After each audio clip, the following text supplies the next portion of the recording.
Om Namo Bhagavate Vasudevaya. Om Namo Bhagavate Vasudevaya. Om Namo Bhagavate Vasudevaya. Did you experience being in a roller coaster emotion or mood? Because there's a lot of happenings in our lives, ups and downs, happiness and distress, success or failure. Most of the time, these factors affects our emotions, our mood, our feelings. But if this will be the case, then every second, every minute, every hour, there will be something that will happen, and our emotions, ourselves, will always bothered. Part of maturity in material and spiritual life is to have a steadiness. And in the practice of bhakti, we want to have a steady mind because we know that this world is phantasmagoric or it changes quickly. And we want to be very, very steady in our practice. So it is essential that we learn how to become unbothered. So ito yung naging discussion ni Krishna siya ni Arjuna in the succeeding verse. We learned that Krishna is teaching Arjuna about karma yoga. From karma kanda, doing the actions and reactions, then karma yoga, doing your actions in offering to Krishna. And magkakaroon ng question si Arjuna. Let's read from our Bhagavad Gita as it is, chapter 2, text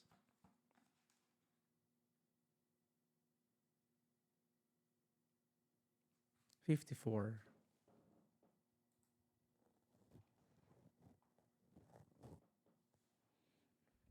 Arjuna said, O Krishna, what are the symptoms of one whose consciousness is thus merged in transcendence? How does he speak? And what is his language? How does he sit? And how does he walk? So, series of questions ni Arjuna kay Krishna. We have to take note na si Arjuna is very inquisitive regarding the symptoms ng isang realized soul, self-realized soul, Ajivan Mukta, or the one who is in Samadhi, or divine consciousness, or in Krishna consciousness. Ano daw yung symptoms niya? Ano itsura niya? Ano yung general symptoms niya? Paano siya magsalita? Paano siya umupo? And paano din siya maglakad? So generally, this series of questions, pwede siyang i-divide into 4. The general symptoms. Then yung next is, how does he speak? Ito yung reactions and response niya kapag nakaka-receive siya ng praise, ng blame, or affection, or hate. Ano yung sinasabi niya externally, and ano rin yung internal na conversation sa loob niya. Internal talks niya. And of course, yung isa naman is how does he sit? Hindi naman paano umupo, kailangan pa naka-yogic position lang. No, how does he restrain his senses kapag may mga sense objects, may temptations or other stimulus sa paligid niya? And how does he walk? Paano siya mag-response sa mga sense object na yon? We won't discuss yung answers ni Krishna sa session na to, but we'll try to discuss at least 2 or 3. It is very important kasi talking, walking, thinking, feeling, etc. will be our assessment sa isang tao. Sabi nga, if may isang fool or not that smart na tao, kahit magbihis siya na maganda, pag nagsalita na siya, wala na siya manloloko. He could be undiscovered. Kapag hindi siya nagkasalita. Pero pag nagsalita ng isang tao, ito pala yung laman niya. Ito pala yung caliber ng isang taong to kapag nagsalita na siya. So, very, very important na alam natin kung paano tayo mag-act. Kung paano tayo magbe-behave. We call it the sadachar, the behavior. And even yung mga devotees naman, even very simple sila, yung mga saintly persons, wala silang mga possessions, wala rin silang mga material na mga opulence, pero very wealthy sila just by the way they speak. Malalaman natin, okay, yung real wealth nila is yung knowledge.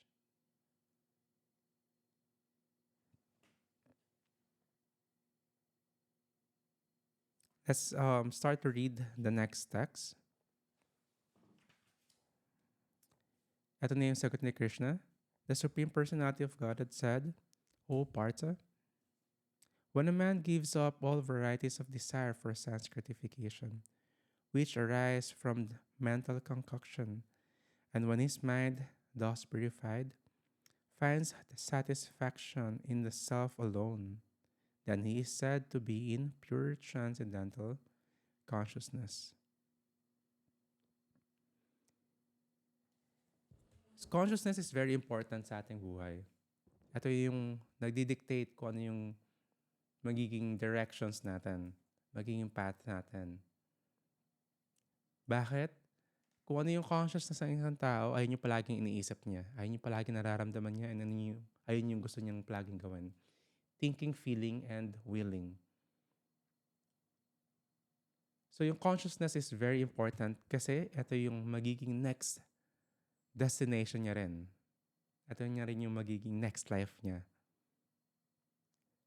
Very important kasi if ikaw yung tao na very affected sa nangyayari sa paligid, yung consciousness mo palagi nagbabago. May nangyaring calamities, dadalin mo yon ng sobrang tagal, may nangyaring conflicts sa buhay natin, ika-carry mo yon and di ka mag-move on doon for years or decades. Or pag sobrang sa'yo isang tao, sobrang elated siya. Rather siya, kailangan ba talagang hindi ma-feel yung happiness or yung kasayahan? It's totally fine actually, pati yung sadness, yung moroseness. The question is, yung consciousness mo ba dadalhin mo lang doon? Or makakalimutan mo na lahat? Tatakpan mo na yung buong intelligence mo because of what happened. Yung mga commitments, yung spiritual vows, yung spiritual na determination mo mawala just because na-rattle tayo ng mga life's challenges. Which is inevitable. Kasi while we're living, sabi nga, padam-padam. Kasi this world is a dangerous place. Every step may possible na mangyayari. And if lahat ng emotions, lahat ng desires din natin, lahat ng nangyayari sa paligid natin, sasakyan natin, kung saan tayo dadalhin. Totoong roller coaster ride.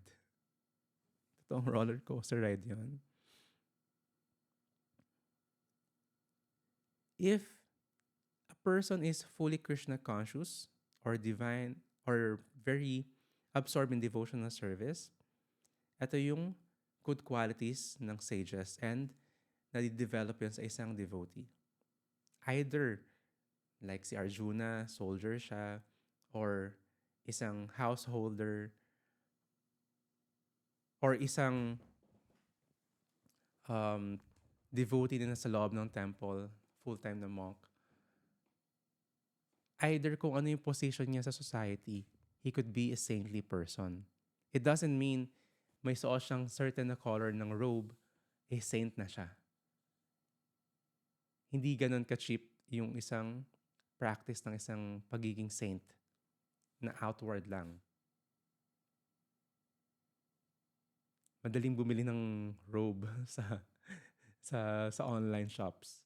Pero hindi siya mag-determine kung saintly yung isang tao.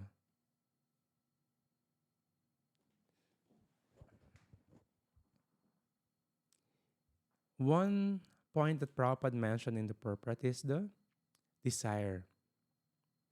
Kasi yung desires naman, hindi siya ma-stop. Even saintly persons have desire. May mga desires yung mga tao na positive and negative. And may desires ng tao na spiritual. Yung gusto natin mangyari is magkaroon tayo ng positive desires. And better is magkaroon tayo ng spiritual desires. Kasi we can't stop yung desires. Otherwise, kapag ginawa natin yon, sasabog lang.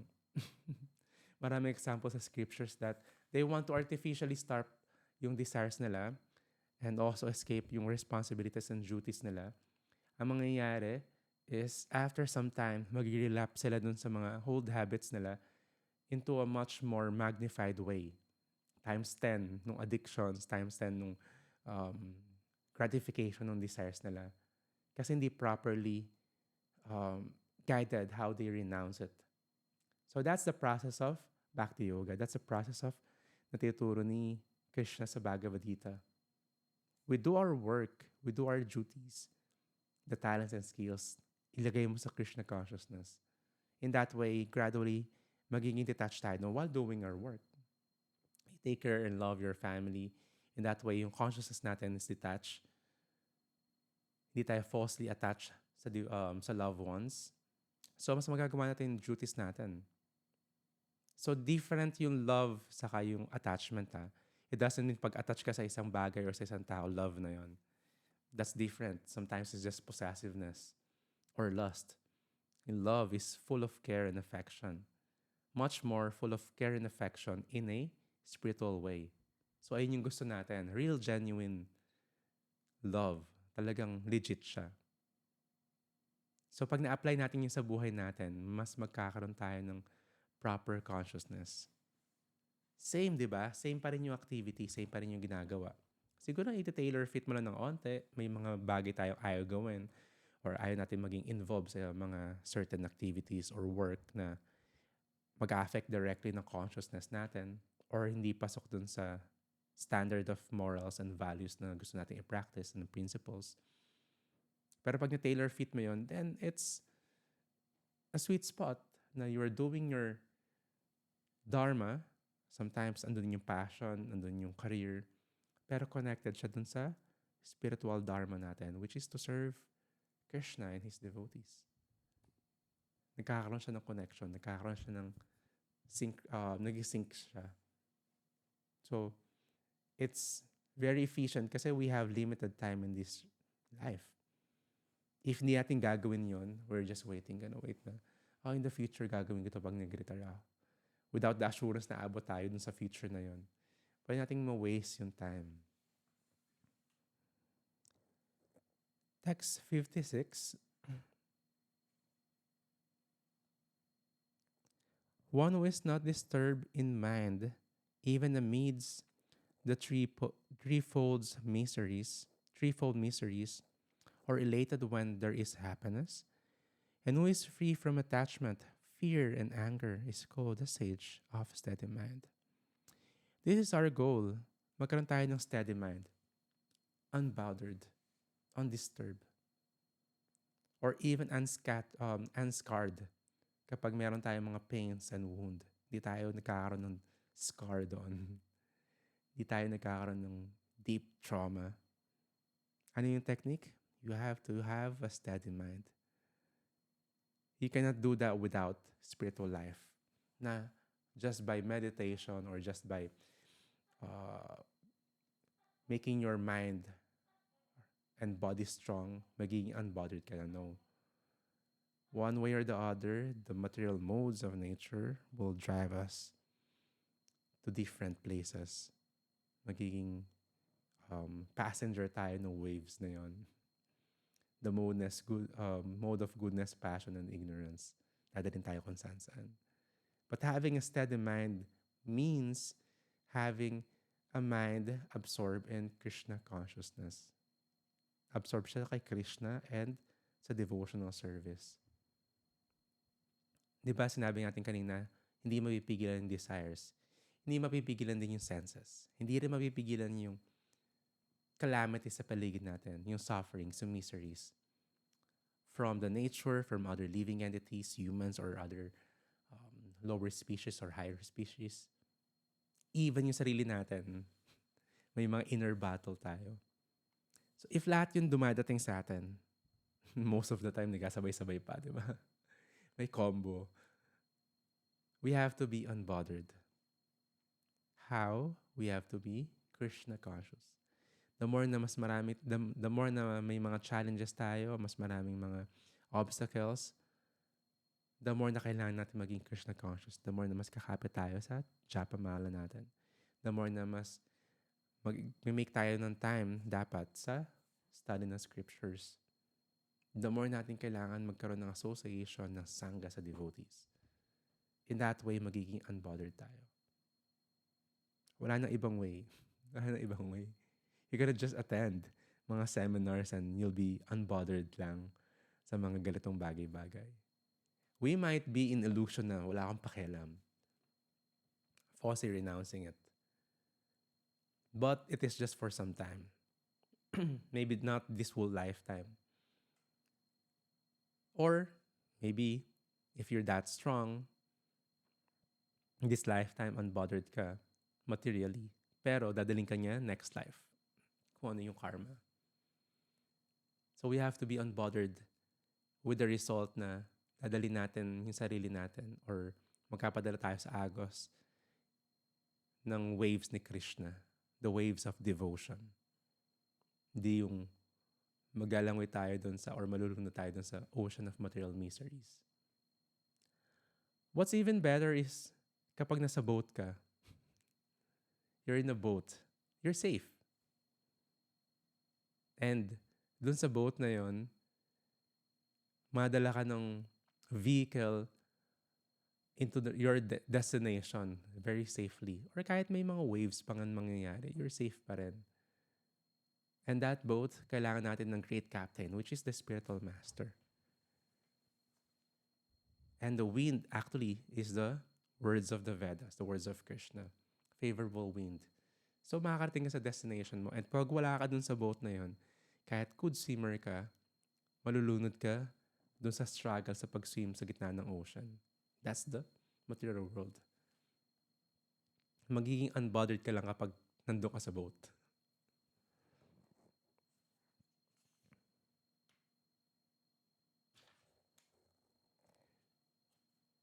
In the material world, one who is unaffected by whatever good or evil he may obtain, neither praising it nor despising it, is firmly fixed in perfect knowledge.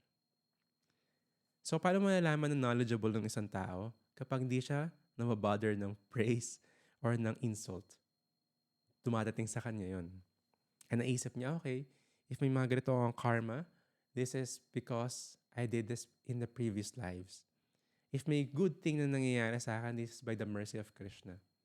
Hindi niya naisip, okay, I deserve this kasi ginawa ko to, pinaghirapan ko to. Very little lang sa nangyayari sa buhay natin yung in control tayo. Hindi nga natin makontrol yung beat ng hearts natin.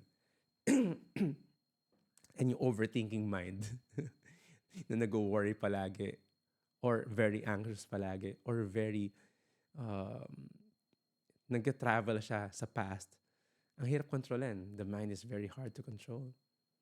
What more pa yung nangyayari sa paligid? Minsan kailangan mo lang mag-surrender, okay, I'm not in control. And that's the best position. Magkakaroon tayo ng right mood to surrender. 58. One who is able to withdraw his senses from the sense objects as a tortoise draws its limbs within the shell is firmly fixed in perfect consciousness.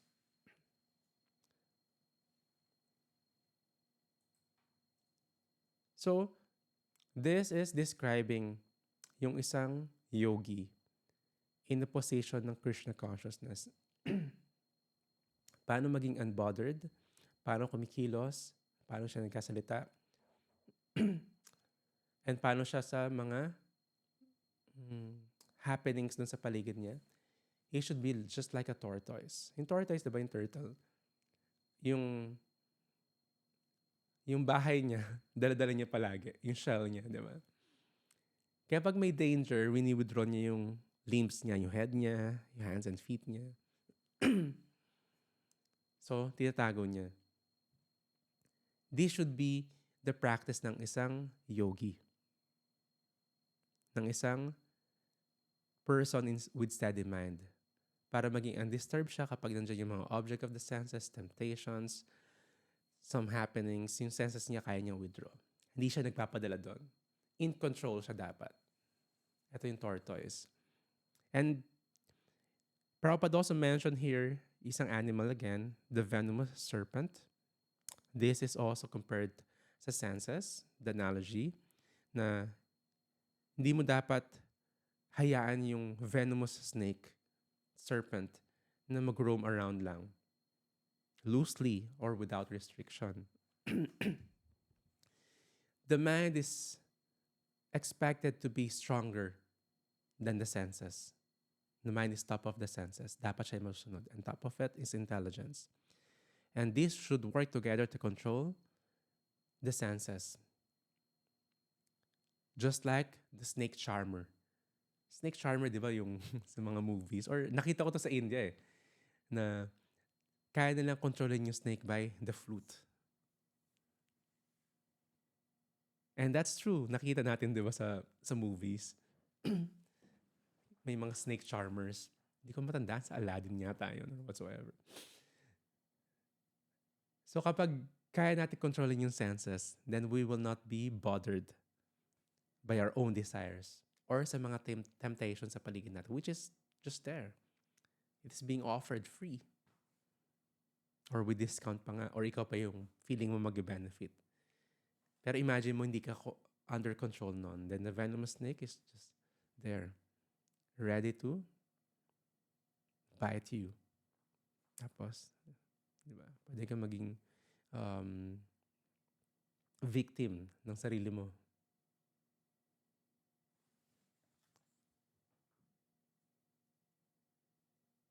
'59. Though the embodied soul may be restricted from sense enjoyment, the taste for sense objects remains. But ceasing such engagements by experiencing a higher taste, he is fixed in consciousness. We cannot control yung mga nangyayari sa paligid natin. We still have some desires na nasa puso natin. We have yung mga calamities na nangyayari by nature. Pero, ang kailangan natin gawin is magkaroon ng higher taste para divert natin yung attention natin instead of just material desires is to have a higher taste. To have a higher taste. Paano gagawin yon? If you like food, then of course, kailangan natin mag-consume ng food palagi pero meron ibang attachment or food in the mode of ignorance and passion which drives a lot of karma. And then, yung higher taste nun is food in the mode of goodness, which has lower karma. And much better kapag yung mga food na yun is prasadam, which has no karma and also will bring us closer sa spiritual practice natin. So higher taste, next level. So may next level from ignorance, next level is passion, next level is goodness. This is material. Next level itong material modes na to is spiritual. You like music, may higher type of music. But the highest is Krishna conscious music. The kirtan, the bhajans. Ganun din sa arts. Ganun din sa activities. Pipili natin palagi dapat yung higher taste. So we will stay and remain sa ating higher self. So pag nag-downgrade ka, yung consciousness mo mag-downgrade din. The analogy of a child, kapag meron siyang laruan, meron siyang Game Boy, hindi mo makukuha basta-basta yun. Ibang generation Game Boy, no? Hindi mo makukuha basta-basta yun. Kailangan mo siya bigyan ng bago, ng iPhone 15. Mas maganda to, may Wi-Fi. Interactive, pwede kang gumamit ng VR. So yung Game Boy, bibitawan niya pa, mabilis. Iwanan niya kagad. Pwede mo na makuha. And doon siya magiging attentive sa bagong toy niya. It's a higher taste. So, ganun din yung sarili natin. Don't be fool na isipin natin, kaya natin bitawan lahat without having a higher taste dun sa ibang bagay. In our senses, engaging our senses. Kasi hindi mo nga may pipigilan yung desires. And even yung mga sense objects and sense gratification. Then, lagyan mo ng higher taste. It was mentioned nga dito, yung Ashtanga Yoga, the practice of the 8 limbs of yoga, is meant para dun sa practice to control the senses.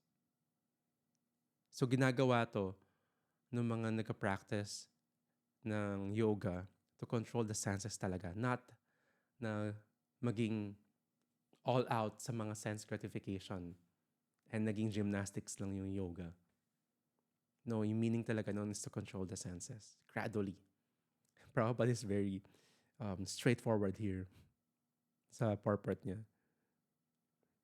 It's recommended for less intelligent persons who have no better knowledge. Of course, yung better knowledge is the Krishna conscious knowledge. Kapag andun pala yung knowledge sa material, then control it gradually. Afterwards, you can go beyond that, which is Krishna conscious knowledge. And if one is in that Krishna conscious level ng studies and also intelligence and practice, one actually has no taste anymore for dead material things. Nawawala ka ng taste. So, a technique para magkaroon tayo ng better lifestyle kung nahihirapan tayo i-give up yung mga ibang bad habits natin. Focus on chanting and hearing. In that way, unti-unti na nang mabibitawan yung mga old habits instead of just focusing on this. Mas mahirap to kasi ang daming withdrawal. I've heard a lot of stories na yung mga tao, quickly kaya nilang tigilan yung bisyo nila or yung bad habits nila or even hard drugs nung nag-devotee sila. Kasi nagkaroon sila ng higher taste. The senses are so strong and impetuous, O Arjuna, that they forcibly carry away the mind even of a man of discrimination who is endeavoring to control them. One who restrains his senses, keeping them under full control and fixes his consciousness upon me, is known as a man of steady intelligence. So ito lang talaga yung way para maging victorious tayo. We have many personalities sa scriptures na binigay sa purport. I suggest you read them. Where some became a victim of their senses even sa high stages sila ng yoga, ng Ashtanga Yoga. And some, very simple lang sila but they're practicing Krishna consciousness. They're able to become victorious in controlling the senses, to controlling the mind, becoming unsteady, becoming unbothered. This is one technique para maging advanced tayo in our practice. To make a way para maging unbothered and magkaroon tayo ng steady mind is puntahan lang natin yung Krishna conscious activities. Very simple. It was given to us by Srila Prabhupada. We have the morning program. If you're not in the temple, do it in your home. Recite the mantras, chant your rounds in the morning, or divide it the rest of the day. And do your activities, do your sadhana, do your work, do your duties. And sandwich mo uli in the evening yung Krishna conscious activities. In that way, kahit ano yung dumating sa atin, hindi tayo basta-basta mababother. Calamities, dadating, okay, find some solution and move on. Of course, prevent yung mga pwedeng future na mangyari from other living entities, from other people. Improve our environment, improve yung mga place kung nasaan tayo, improve din natin yung association natin sa labas. Pag may mga work tayo, even the association of devotees. We try to uplift din yung behavior natin in our dealings with them. In that way, we will have good relationships. The challenging is, of course, yung inner battle, the desires, and also the uncontrolled mind. So, how to have a bulletproof mind?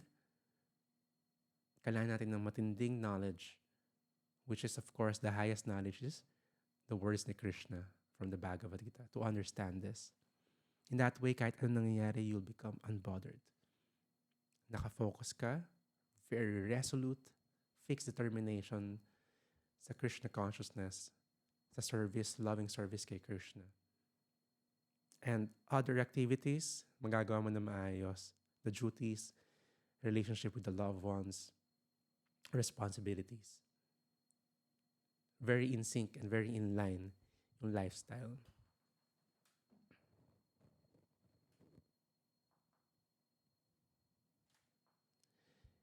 And that is our session for today, how to become unbothered. Thank you kasi it is not very easy to even just study this. But also, it is very challenging in a way na nagkakaroon tayo ng better view sa future natin. Nagkakaroon tayo ng clarity, nawawala yung fog. And if magkakaroon tayo ng mga ganitong guidelines, ganitong discussion, mas nagiging enthusiastic tayo to move forward, to move on. Hindi tayo naiiwan dun sa mga emotions and feelings, and hindi tayo nagkakaroon basta-basta ng roller coaster emotions and sentiments. The only way is, of course, to be Krishna conscious, to have a wonderful Sangha, like these sessions every morning.